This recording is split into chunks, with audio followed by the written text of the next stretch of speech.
The concept is what we don't do anymore. We don't just have conversations with people where there's not an agenda. Right? It's like meeting a stranger in a parking lot or something, and then like, hey, you want to have coffee? Yes. Oh, so how you doing? How's your day? Exactly. Well, we are live here, Coffee with Humans, with my soon-to-be new friend, Christina. She's still actually a stranger. I only met her about 8 minutes ago. That's the essence of Coffee with Humans.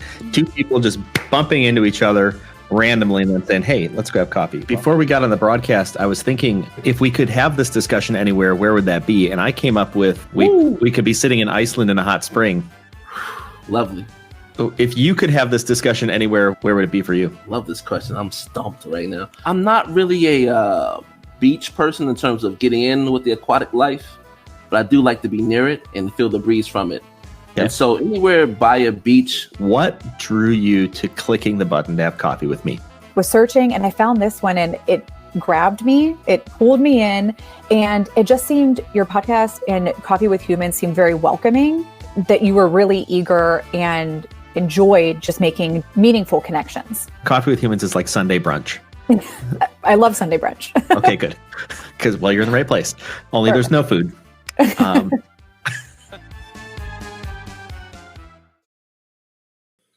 All right, we are live here with Coffee with Humans with my new friend, Angel from the CEOconfidant.com. Welcome to Coffee with Humans, sir. You bet. Thank you. Thank you very much for having me, and thank you everybody who's watching us today.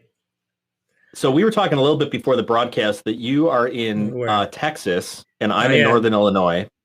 Exactly. Okay, cool. And you use you apparently live stream every day, you said. And for our viewers and listeners, I know nothing about you. I know that I typed those words right down there. Okay. And we're meeting for the first time. So that's good. That's good. Why are you here? Exactly. Why are you here? Why do you care? Of everything I could be doing today, why am I here with Jason Todd? Well, obviously it's an honor to be here. I'm here with you because I love the humans part of your show. Okay, besides being a coffee connoisseur kind of thing. So you can go online, you can Google me, you can do lots of things, and you can read my bio, everything, but there's something which is not written anywhere, which is that I honestly consider myself the connector of the unconnected. And probably throughout the conversation, we will see that. So when I saw humans, and I'm originally from Spain, we love coffee. We love short coffee, the espresso coffee. And throughout my entire life, I've always been surrounded by coffee. So with those two words, connecting coffee or connecting humans through coffee, I think it's a great experience. And you know what? Actually, on my journey to connect the unconnected, coffee has always been there. Always. All the time. So that's beautiful. Thank you for having me. Well, I'm excited to have you. And you signed up some time ago, which I'm just due to scheduling considerations, I'm booked out several months in advance. So I really appreciate the fact that you would stick around and click a button to schedule out 2 or 3 months in advance and then show up for it. That is remarkable to me. It is. And I appreciate it. So you're the connector of the unconnected. You've given that some thought, it seems, to distill it down to that. Please, absolutely. So, I was born, back in Spain a few years ago, right? And since very early on, my mom and dad, they had no international experience whatsoever. They didn't speak any language. My mom is a teacher. My dad is a business person. And they made me study foreign languages. And that was really the beginning of the journey of it's starting to connect the unconnected.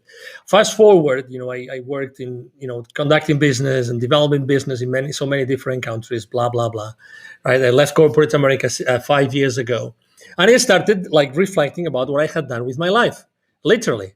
Because, when you leave like a corporate setup where everything is is very structured and you have a support system and everything, when you are on your own, things change completely, and the first thing you have is fear. You have fear, and regardless of what you have done in your life in corporate, you still are fearful. And then I started to literally write my blessings. Someone told me, hey, why don't you sit down and literally write what you have done throughout your life from a professional perspective? And I started counting the countries I have done business and the people I had connected with, and blah, blah, blah, blah, blah. And the reason why I had left corporate America, actually, one of the main reasons, besides being with my family more often, because I was traveling all the time, all over the place, was starting my nonprofit. And actually, I am the co-founder and president of a nonprofit called Wisdom for Kids. And we help underprivileged kids in Latin America become entrepreneurs using their local resources. Why is that important? Because for many years, and unwillingly or without noticing, I had always been seeing those two different worlds. The worlds of the CEOs, the worlds of those CEOs of subsidiaries of large corporations present all over the world in those 30 plus countries I conducted business. And when I was in Latin America, I lived in Latin America for 10 years, I was always seeing those kids in need. So I said, oh my God, if it's not me, who's going to do it? Who can connect those two worlds if not me? And that's why I started to launch this. I'm co-founder. So that's why I consider myself the connector of the unconnected. And on top of that, the cherry on the cake, and you just mentioned it, Jason, it's so funny, is that 40 years ago, one of my first clients was a TV network from Spain, 1.7 million people watching it, blah, blah, blah, you name it. And they said, okay, so we would like you to help us expand our business. They were from Spain, in the US and in Canada. And you know what? As we are meeting today and, working out the details and everything, we happen to be here at this conference. Why don't you start conducting interviews? Literally, that's what's happened. That's what happened. And I said, okay, why not? What do I have to know about the person I have to interview? Well, don't worry. You just start an organic conversation. I had no idea anything about this gentleman. I forgot his first name. His last name is Halpern. Is the first ever spiritual music composer in the country. Stephen Halpern, I think it is. Okay. Anyway, so fast forward, I was again in a position in which I was, hired to conduct interviews with people, with all this greatness of these people, right? And me asking them questions just to make sure that my audience, or our audience at that point, were going to resonate with those messages and learn from them and be inspired. So that's why kind of my life has always been connecting the unconnected. People that probably if I wasn't there doing what I was doing at that point in time, they would have never been able to find those dots that would connect them to something else in their lives. Did I answer your question? Absolutely. You also have, it seems like, a particular niche that you, from your culture and your experience blended together, that allow you to serve a population of people in a way that probably nobody else could. Like, to your point, like you're like, well, if not me, then who? You're sort of perfectly positioned for that, it seems. Yes. And obviously, again, as anything else, you have the excitement and the passion and the idea and the concept, but then it has to become a reality, right? Then you have to start developing it. You have to start working on the workshop, how to do this, how to do that, right? I mean, for the kids in need. And then how do you connect, CEOs of corporate companies, with the underprivileged, all these kind of things. You have to work out the details. But yes, I think that everything I've done in my life was just preparing me to be the connector of the unconnected. And I keep on doing the same thing. And I always think that there's a reason why I'm connected with people. And there's a reason why I'm here today. And I'm sure that someone will be resonating with us, with what we are saying today. And I'm probably going to take action on some part of their lives that maybe they procrastinated on. I don't know. But that's the beauty of a conversation, Jason. Yeah, I agree. It seems that in agreement with you, it seems that people do have a certain thread that seems to carry out through their lives. And that thread becomes clearer the older and the more experienced, right? And I don't think it's older and experienced go hand in hand, but the more experienced a person becomes in their lives and assessing who they are, that thread of continuity, which is it's that character, it's the character and the skill and the interest that kind of all comes together, and it comes together in every aspect of your life. And that's what you stumbled upon. And you've said it so eloquently, the connector of the unconnected, which having that level of clarity means that you've done this a time or two. Thank you. Let me tell you why right now I'm having chills. A guy that has a 12-minute combo, something like this. He's an extraordinary, a podcaster, just as you like you. And he asked me on one of his podcasts interviews. He asked me, "What's that song that has been around with you for your entire life?" I had never been asked that question ever.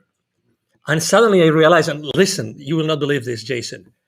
The song is from a band called Supertramp. Do you remember Supertramp? The band called I Supertramp? only know the name. Okay, you know the name. Okay, so this song that has been all the time with me, and it still plays on my playlists, is Taking the Long Way Home. Taking the long way home. So to your point, exactly.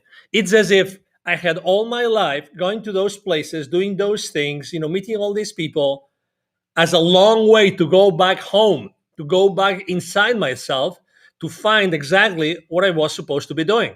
Isn't it amazing, Jason? It is amazing. And it seems a path that's necessary. I feel like people want to short circuit that path. And I don't think it's possible to short circuit the path for one. I think you just stumble across some level of some pseudo kind of like pseudo home. It's like, that, and then you eventually find like, that wasn't where I was supposed to be. So I think it is the searching that a person must go through to be able to find what you've found. But isn't it funny that you don't, if you ask me like 10 years ago, well, maybe not 10 years, but 10 years ago, I wasn't searching for anything. You know what I mean? Mm-hmm. I was just living my life. And sometimes when people ask me, hey, what would you tell your younger angel? Little angel, hey, I always say the same thing. As fascinating as my life might look, is little angel, take more risks. Don't overthink it. Take more risks. No, honestly. Yeah. Honestly. So, because also when you are in a search, it's kind of, you are in a search, right? I mean, you are there. Okay. But maybe, and that's one of the things I actually very often, when I coach people is, are you really looking around you right now? Are you really listening what's happening around you? That's why I'm enjoying so much this conversation. You're so much into what I'm saying and to what comes to your mind after what you're listening to what I'm saying, that amazing things are just popping up that were not, scheduled. I mean, we don't have a script. Literally. That's true. There is no script.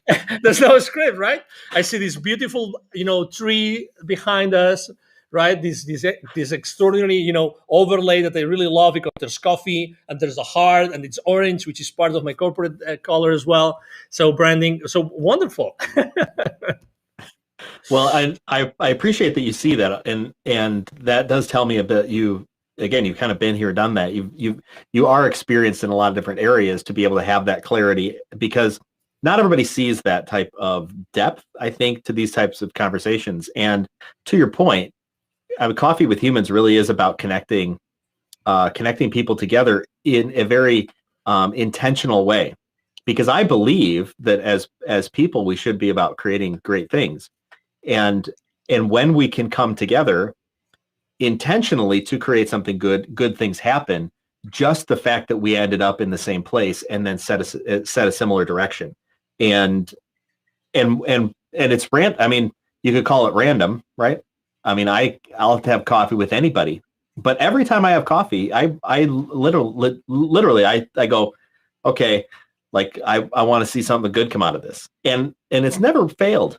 It has not failed once to have something good out of it. And that's, I think, the power of just being intentional and having that clarity and focus, which is clearly what you do with your connecting the unconnected, which maybe you weren't thinking of that earlier, right? But it's Never. your DNA. It's what's coming out of you. It's like your fingerprint, right? And Exactly. And when you look back, you're like, oh, that I can see that was from me. I can see that was generated internally. But it is that it is that what's this?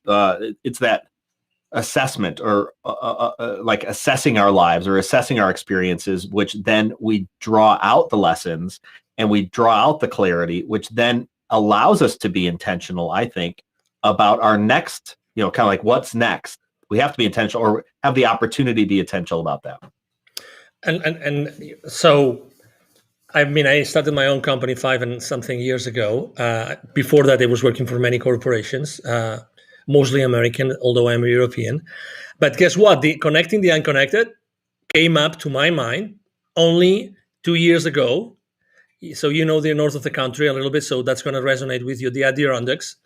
It was with a very good friend of mine. Her name is Christine Powers, and her husband, Larry. And they have a great retreat center. They have something called the Philosopher's Camp. And I attended one of their philosophers' camp. There is a beautiful land. I think it's 100 plus acres. And I was so in tune with myself and with nature and everything that is in there. Well, if you know the Adirondacks, they're beautiful.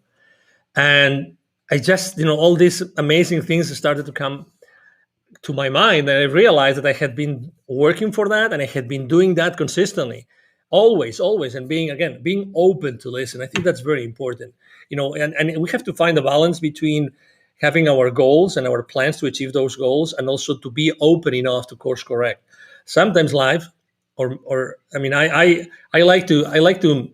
The same way you were saying about your coffees with people, right? Every time you drink coffee with someone, with a human, that it's always been worth it, right? Because there's always been something coming up out of that conversation. It's the same thing with me. Every time I've seen something, instead of discarding it, I said, "Oh, wait a minute, let's have a conversation. Let's talk. Let's see if anything makes sense at all." And then there's a new path over there. There's a new, avenue that opens for you, and you decide if it's good for you or not. But again, and that's why it's so important to be paying attention.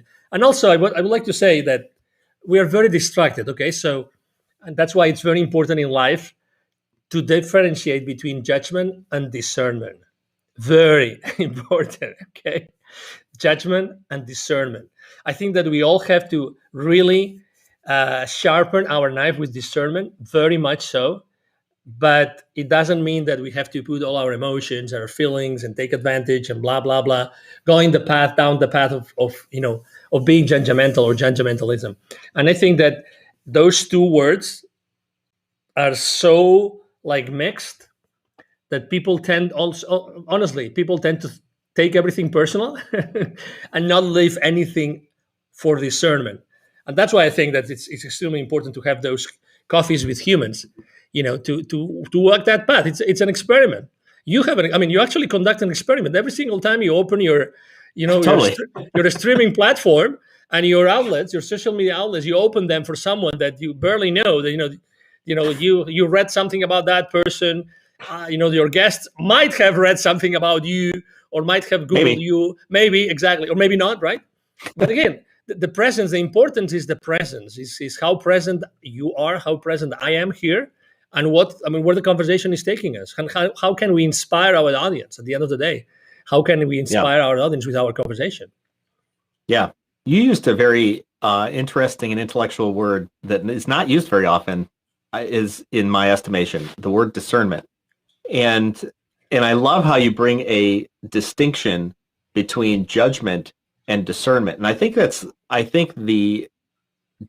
definitions, being very clear on definitions, is very important, especially as we begin to talk with one another and as we begin to produce things. So discernment, break that down for me and for our audience on what you mean by discernment. Yeah, discernment I think some means people don't know what that word is. Well, I don't know in your own words. Don't give us the dictionary definition. Exactly. I was going to say. I don't remember having ever, read the definition of discernment. But for me, discernment means not taking anything by the face value.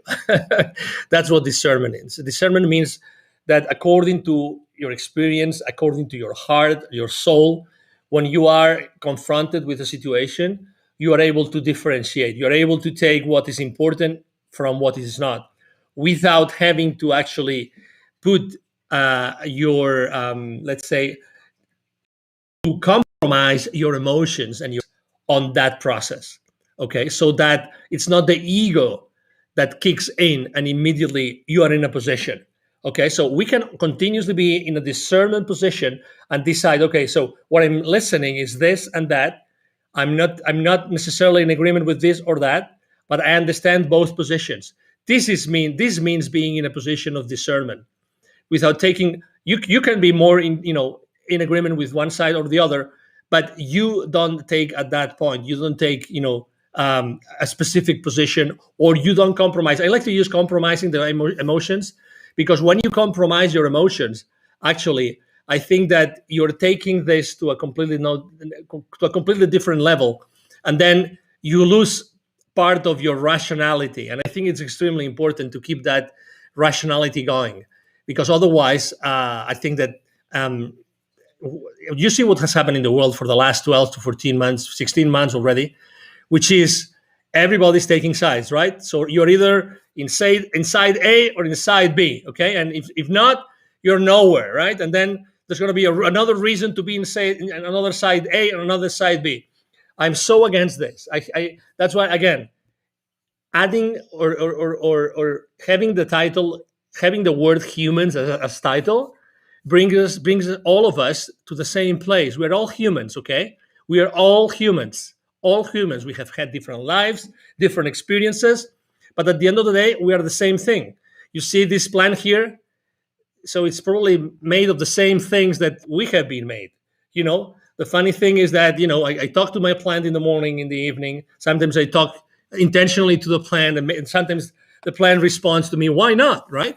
So, but we are all part of the same thing, and that's extremely important. That's why I think that discernment should be a word that should be in the forefront of many conversations today. I see that you, connecting a handful of things here. One is this idea of, we're all humans. And that's actually why this is just named Coffee with Humans. And you mentioned this being an experiment, which is totally true.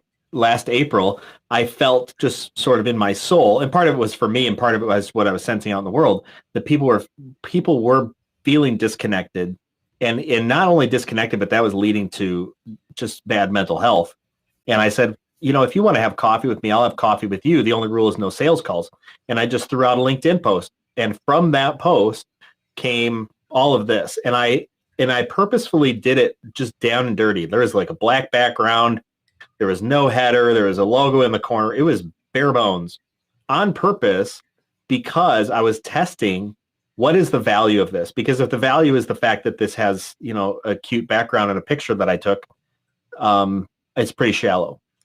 And no one took exception with it. No one cared what the backgrounds were. And I've been incrementally adding on more production quality to simply make it more welcoming and inviting to other people, so to expand the reach.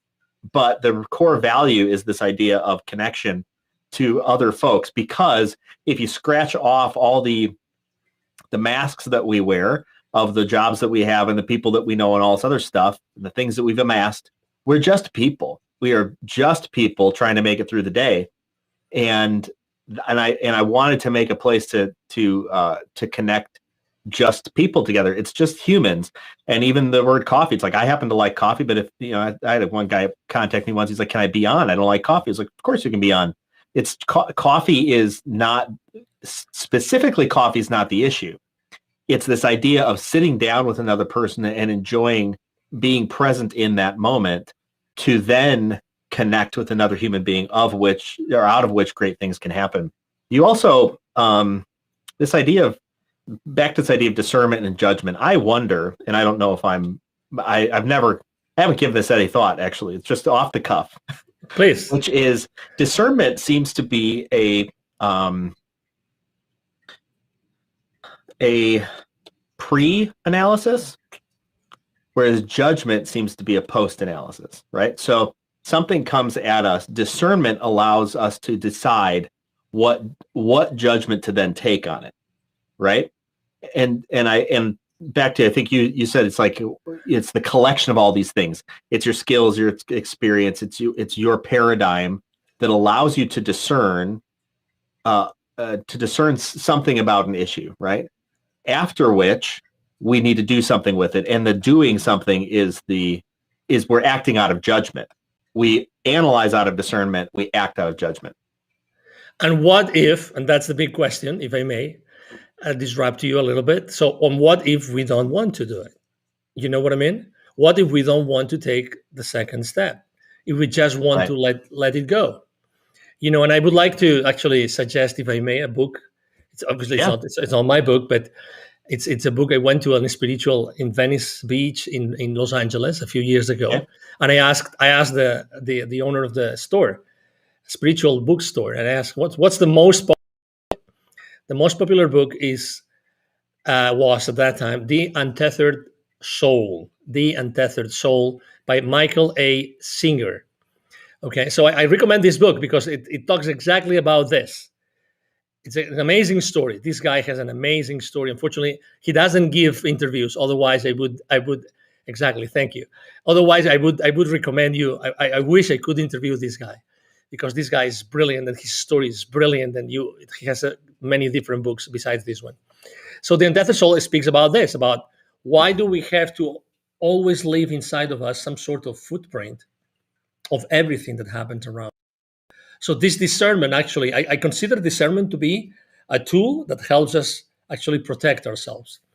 It will be, obviously, it wouldn't be an understatement to say that we are as humans, we are beings, so we are animals, so we live in survival mode most of the time, right? So we are supposed to live, for a long time, and that's why we continuously, we are aware of so many things to protect our species, our life, right? But in reality, as you know, for instance, we have this wonderful thing called smartphone, which distracts us all the time, all day long, every single day, right? Yep. So, but that kind of distraction, unfortunately, is not the right thing, right? It can help us, but as you all know, and if you have watched a very interesting movie with many different former C-level executives of these large, social media companies called Social Dilemma.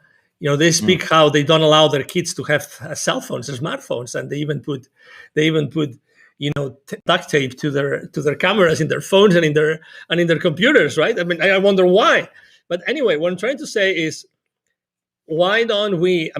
Are we obliged to really make that comment, make that judgment, that additional step? Are we or are we not? My conclusion is, we are really not, but I think that socially speaking, it's considered awkward when you don't make that judgment. Imagine you are 3 or 4 of your friends all together drinking beers Friday night, right? Let's say, or whatever you want to drink. Or if you don't want to drink anything, it doesn't matter, but you're all together and you start talking about something. Imagine that at some point, 3 of you decide not to make a judgment about a specific situation that the 4th has brought up. He would say, "Hey guys, what's going on?" So silence is so important. Yes. It's so important that silence has become socially awkward. My mom says, and my mom has always taught us a lot of different, sayings. It's because she's a school teacher. So she has this saying about silence, which is, silence is the land of the strong. Silence is the land of the strong. And there's so much truth in that. There's so much truth in that. And we underestimate. I'm having chills again, Jason. we underestimate it. Why not using silence? Why not? I completely agree. I think we need to be wise about where we spend our energy and what we allow in. So for years, I've not watched television, like terrestrial television with ads and things like that. And I've not listened to the radio because I just refuse to listen to the ads. It's all noise. I have a tendency to not like social media, even though, social media might be even good for business. I don't like it because I find that it can easily suck me in. Years ago, I don't know if you remember on Facebook, this was a long time ago. On Facebook, there was a game called Farmville. Okay, no, I don't know. And Farmville just had these little squares, and it was a farm, right? And you expand your farm, and then you could plant crops, and then you have to go click, click, click, click, click, click, click, click, click, click, click to harvest the crops, or you had to spend your cash, building a barn, and then the barn would give you chickens, and then you had to click, click, click, click, click, click, click, click, click, click, click, click to collect all the eggs. And I remember pretty clearly, I was sitting there one time thinking about Farmville. And I started to add up the amount of time I had created a virtual farm that lived only in Facebook. And I thought, at this point, I could have made my own farm in a backyard and had actual vegetables instead of this stupid Farmville thing, which was just designed to get me to engage more on Facebook and buy more stuff. And I thought, this is stupid. And I shut it off and I never went back. And I've become a little bit more discerning about things that like hobbies. Like I think I like to play a game called Cities Skylines, which is a city building game. I enjoy it. I find the challenge of it interesting. I like thinking through stuff and how do you lay stuff out? It's all very engaging to me. Sometimes I know I'm playing it as a distraction. Like I have other things I need to attend to, and I'm scared to attend to those things, and so I go to the easier thing, which is build a virtual city. And I'm pretty understanding of those moments. But when I feel like, and then I know that there's sometimes just like I just enjoy it, and you just do something you enjoy. Why the hell not? But there's no like endless days of playing. Like I used to do on Farmville. I don't get lost. I refuse to get lost in it, and I challenge advertisements because I know for a fact that when I see ads, I seem to want things, and when I don't see ads, I tend not to need things, and I don't want them because I didn't know they were there. They didn't enter my mind. There is a process. And it gets to what you're saying. There's this idea of taking thoughts into captivity. I mean, that's a very spiritual way of looking at it. But it's idea like a thought comes in. Do we even entertain the thought? Is it worth entertaining the thought? If we don't, just throw it out. The question, though, I think people struggle with, even if they do believe that, is what thoughts do you consider and get engaged in, and what thoughts don't you? I've got a saying, and and then I'd love to hear your thoughts. I've got this saying that came to me by some book at some point in time, so meaningful to me. I printed it out, put it on my monitor, put it on my car. It's this, it says, am I willing at this time to make the investment required to make a positive difference on this topic? And it's a filtering mechanism. Am I willing? Yes or no. At this time, no. Yeah, maybe it's the time, maybe it's not the time to make the investment required. So I'm going to have to put some energy into this. Do I have do I have that amount of energy or not to make a positive difference? So even if I do all these things, I'm willing, it's the time, I've got the energy. And is it even going to make a positive difference on that particular topic? And it has kept me out of conversations, to your point, where it's like, I'm not willing, and I'm not going to judge it or not. I'm just not willing. I don't want to, or I don't have a significant amount of investment to make in this. So I'm out. Like, why entertain that? I got other things to do with my limited amount of resources during a day. I congratulate you for making this, useful in your life. I mean, being able to do this and knowing, guys, obviously that we have 60,000 thoughts a day. So if you are able to stop a few times a day and just go through that process, that's, amazing. Kudos for that.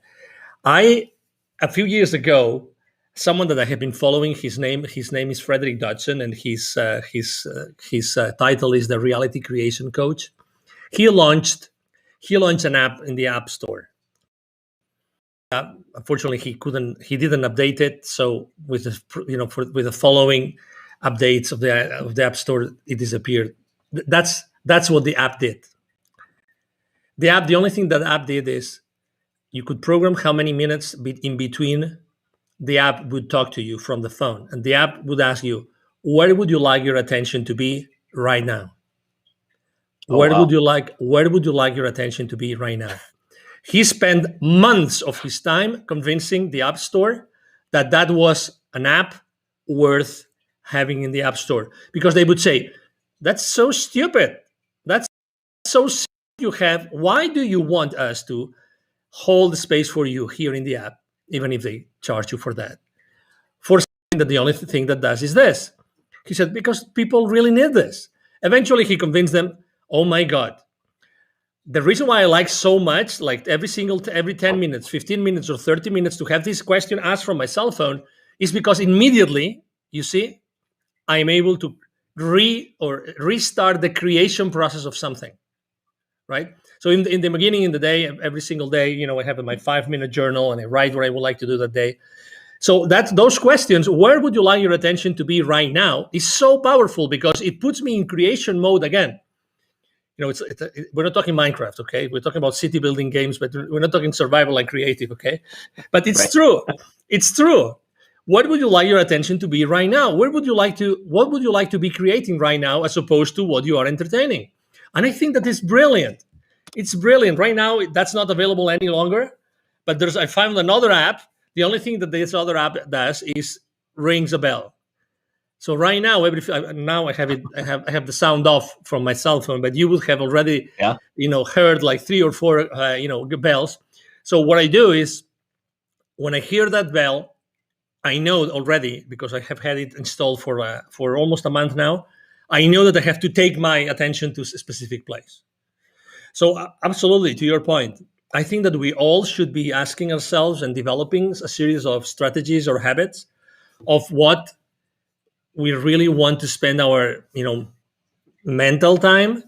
And maybe, to simplify things, our real power to create a future or a present is here, is in the now. It's like there's no memory, there's nothing that happened in the past that's going to define us better than what we are doing today. That's why it's so important to have these kind of cues like yours or mine every single day. Go back to the creation mode in which you are right now.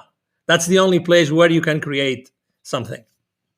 Yeah, no, that's super powerful. I'm curious, when we were talking about what to title this talk, and it's kind of weird to ask people to title a talk in advance when we don't know what we're going to talk about. And I simply ask, hey, what's on your mind and how do you want to say it? And you said the silent revolution. So gathering kind of like grains of sand, all of these things that we've been talking about in this space, how does that connect to the word or the phrase, the silent revolution? Because I believe that the same as you last year, 1 year ago, April 2020, you decided to start Coffee with Humans, and you didn't pay $1 million in ads, right? And you didn't go to the big influencers and pay them $3,000 for a post to 3 million followers on Instagram. No, you didn't do that. So because I believe that thanks to everything that is happening in the world and has happened for the last 14 to 16 months, right now is April 2021, there's a whole bunch of people out there like you, just like you, Jason, that have started to do things silently, maybe not even raising their hands, to reconnect the people that are unconnected or that have been disconnected throughout the last few years, for the last few months. You and I have acknowledged that there have been so many bridges burned for the last 12, 14, 16 months, that, those bridges rebuilt. That has been actually my number one theme on social media for the last year, has been building bridges, because we are humans. If we forget about the rest of the noise around us, that we have nothing to see, really, honestly, we don't have anything to see with that noise. If we go inside of us to our heart and we reflect on who we really are and who we really want to become, I think that we, every single day, by connecting with people, and you're doing it every single day with your show, and many other people out there's a whole bunch of people that, thanks to the uncomfortability of those bridges that were being burned, all these people is actually coming together and unknowingly and bringing the greatness of others, so that the audiences can learn more and more and more and feel more connected.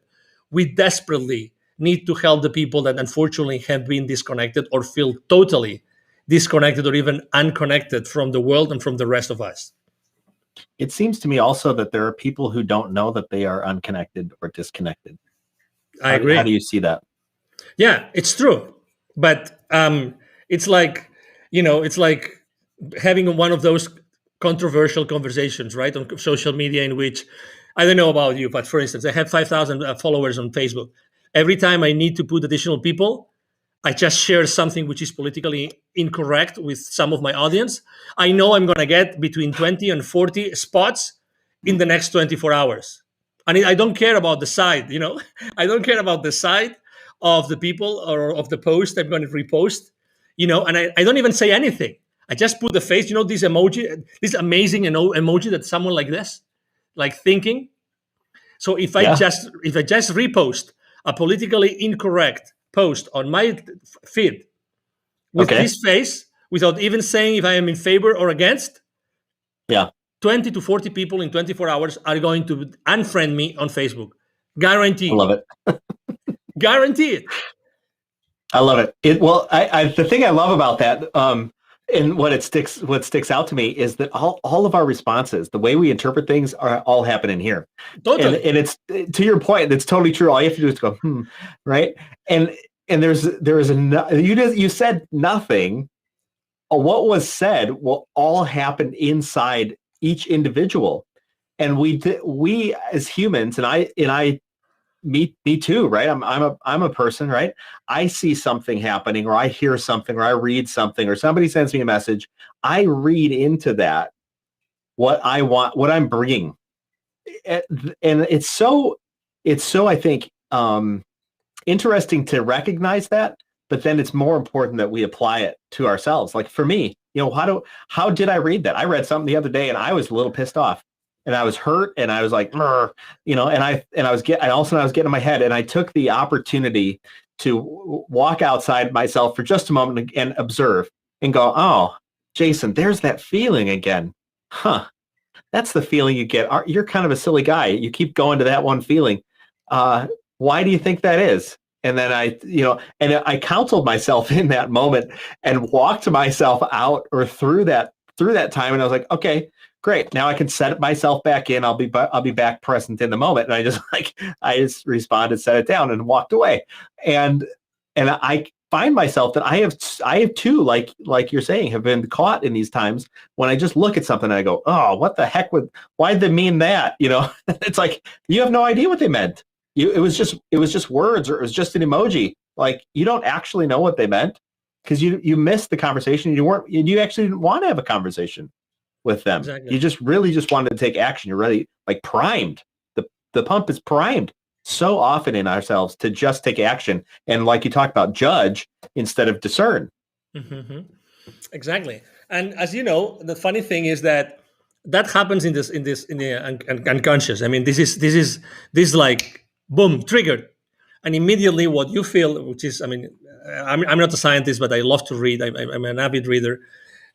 As soon as you go to that thought, right, and you have that feeling, right, there's immediately, that's demonstrated scientifically, it's immediately a rush of chemicals through your body. Actually, we are identifying those chemicals, in our body when we go down that rabbit hole that you know for a fact that you don't want to go, but you still go, right? And the funny thing is that you really like those chemicals, because you are actually addicted to those chemicals. Yeah. That's why that's the beauty of this app. Where do you want your attention to be right now? I mean, if I could, it would be like every 5 minutes. I think that we should like tame ourselves. Yeah, it makes sense. We should really tame ourselves, because we have this beast inside of us, because we are humans and because we have to live in survival mode to survive, blah, blah, blah. But still, becoming aware and trying to break the habit of being ourselves. That's really what we should be trying. Well, it's like Pavlov's dogs, right? I mean, that was the whole thing of Pavlov's dogs. This scientific experiment they did years ago, rang a bell and fed the dog. I think it was, or was it rang a bell and beat the dog? I don't even know what it was, but basically the idea is that we get trained, and you use the word tame. It's like we train ourselves into this process where we see something or feel something or hear something and respond, and that's in some ways a good thing. I mean, our body exists in that reactionary fashion for sometimes good reasons. Like, you touch a pan and it goes, or we go, oh my gosh, fight or flight. We make a quick flight reaction because somebody's coming at us. But too often, I think we do get caught up in this moment of I just respond, and that just becomes my nature. And then my body becomes, like you're talking about, addicted to simply responding, or addicted to simply talking, or addicted to simply gossiping, or whatever it is. And we think that we're making progress when really we're just, it's like we're stirring this soup, but we never eat it. It's like we don't even know, and we're just allowing anybody to put something into it. And we just keep stir. Oh, you have a thought? Oh, I put it in, right? Nobody would make any good food that way. And every chef will tell you less is more. So I think one of these lessons, and I love what you talk about, is how do you regain attention to be able to create the reality that you want to create? For me, that is a huge takeaway. what process, what habits do you put into your life, like a bell or something else, that helps you regain attention to create the life you want to create? So powerful. Thank you so much. No, please, anytime. And I think that obviously practice. It's like, you know, when you have your first kid. I have 3 kids, and you don't have a manual, and you know, I neither know if, I mean, my parents were great parents, but they didn't have a manual, you know, and they did what they could with their 5 kids. And, you know, I mean, I've done my best with my 3 kids, and I'm still going. So it's the exact same thing. It's practice. Put in place a few things that you feel comfortable with or you don't feel comfortable with. And everybody has their practices. You know, for instance, I start the day with a cold shower, no matter what. I've been doing that for 6-7 years now already. Even if I am in Alberta in the middle of the winter, I still take a cold shower. You know, I meditate every single morning. I have an intention group in the morning that I meditate with, for intending for something specific every week. You know, I have these interruptions. I have my affirmations. I write down 3 times a day. I write on my journal. All those things. You know, and as opposed to trying to like silence yourself or silence your, you know, your chatter. I always like to think that it's better to try to create something, you know, try to put everything positive. That's why all the demonstrations on the streets are so wrong, because they're always against something. When I totally think that they should be in favor of something else, which will be good, as opposed to be against. So it's the same thing, right? You know, just build, just put your life in positive, and try to create stuff as opposed to eliminate stuff. Try to put yourself in a place where you're always creating something. You know, for me, literally, very honestly, I have to confess something, Jason, which is I like to be interviewed on podcast shows to discover what I know. Right? Really, honestly. Absolutely. because the same way I described what I had done, you know, in my life when I left corporate America to see what my brand should be. It's the exact same thing. You don't really know everything that you've heard, you've interiorized, you've experienced, everything you've seen, you've heard, until someone asks you that question and you say, "Oh my God, yes," you know. And that's the power of a conversation. Yeah, that's the infinite power of a conversation. Conversations are super powerful. Absolutely, I totally agree, and you're absolutely right on. From my experience, the idea of go get interviewed, and you will find out what you know. And it's sometimes fascinating. I use this example. I know we're coming up at the end of our time here, but I use this example of years ago. I remember I was talking to some guy who was having trouble getting stuff done, and I was like, "Hey, have you made a list of what it is you need to do?" Because he kept talking about all sorts of stuff. Have made a list of what you need to do, and he's like, "A list?" And it's totally like earth shattering to him. And instead of going, "Oh, you dummy, you don't know how to make a list," I thought, "Oh, there's a time when I remember as a highly capable individual, a sales exec, to figure out what I need to do, I write them on these little yellow Post-it notes, and like just tiny little things. I mean, just a tiny Post-it note even. And then I folded it in half because I didn't want to get my pocket sticky, and I put it in my pocket. And at the end of the day, I'd have this like plethora of Post-it notes. And I start going through them like, "Oh, I didn't get this one done," or "Oh, I did get that done," or "Oh, oops. Oh no, I forgot a Post-it note." And how absurd it was that I was still functioning at a high capacity, but had no idea how to make a list. And fast forward to today, it's like when I've got lists, and if I'm ever questioning what to do, I make a list. I was working with a gentleman this morning, and I'm advising him on his business stuff, and I'm the keeper of the list. It's just like there are simple skills that sometimes we forget that we have, and then like you, sometimes it requires like a kind of a reset. It's like, wait a second, let's make an exhaustive list of everything that I've done and all the things that I know, and then when you stack all that up, you're like, wow, like you've done a lot, buddy. You're good. It's like, it's okay. And I think sometimes we need that moment. And whether it's a podcast or whether it's a website or whether it's recounting to someone, like, here's the things I've done and here's what I know, and own that, because I believe that allows us to be more confident. And back to this idea of discernment, I think it allows us to be more confident in our discernment and in our own judgment and our own wisdom, which then allows us to go about being, I think, more intentional and creative and doing the things that we trusting our gut, right? And doing the things that we want to do, and just knowing like that's you're on the path. Yeah, and I would like to add a note that has been like, in the surface of what you were just saying, and probably in the surface of everything we've shared today, which is compassion, self-compassion, self-compassion. Okay, I mean, I am a pretty, as you probably can see, a upbeat guy and everything, and I like to use the sense of humor all the time as a way to increase the compassion levels with myself, because I tend to be extremely hard on myself, and we don't realize but when we are hard on ourselves, guess what? We tend to be hard also with everybody around us, and that's terrible. Again, because that adds an additional level of a layer, an additional layer into our days in our lives, which is totally unnecessary and does not add anything positive to our lives or the lives of the people around us.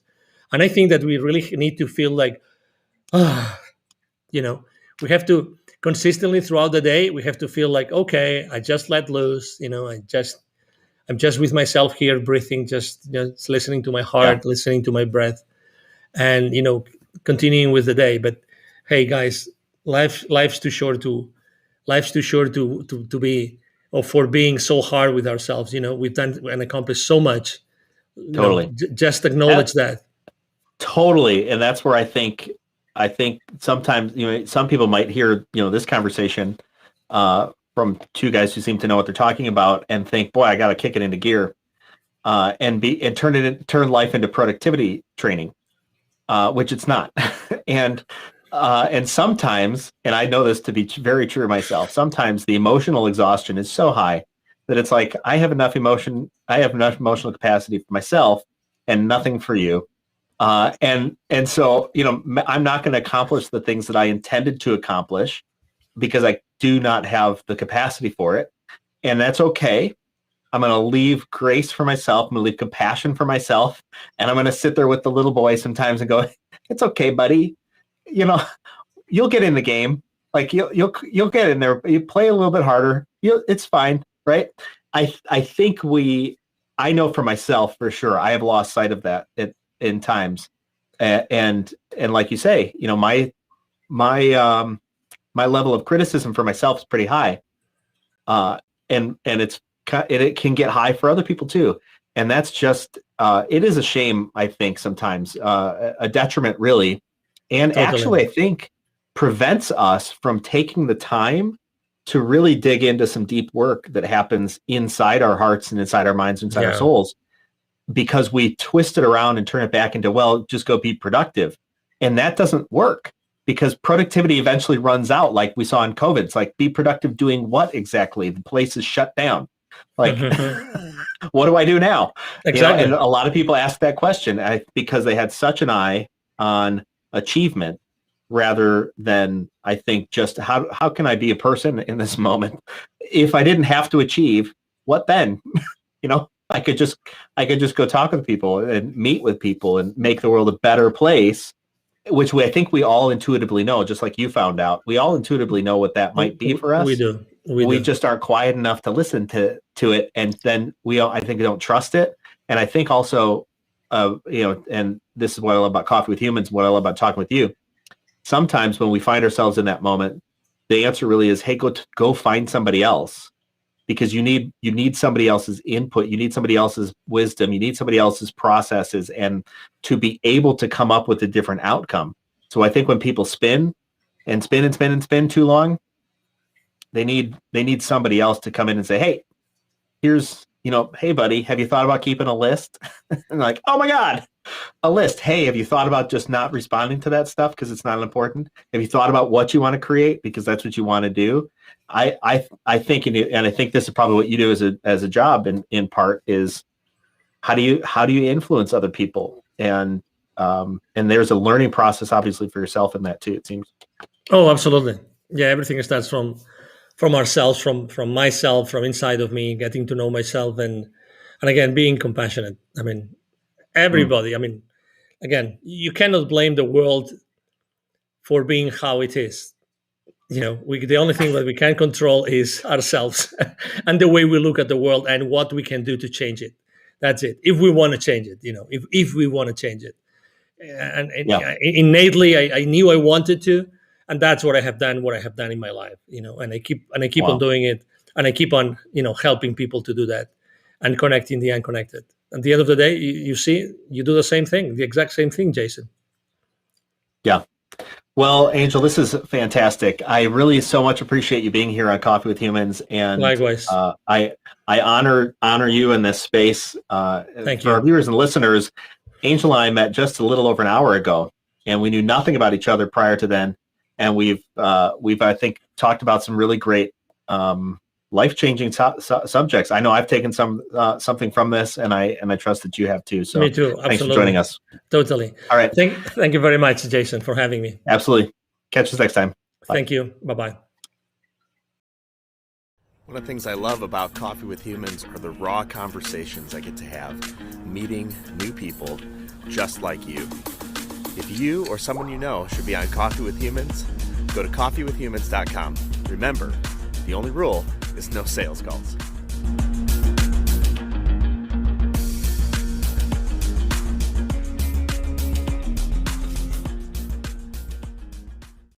This has been Coffee with Humans. Subscribe to get updates or click to have coffee with me. coffeewithhumans.com.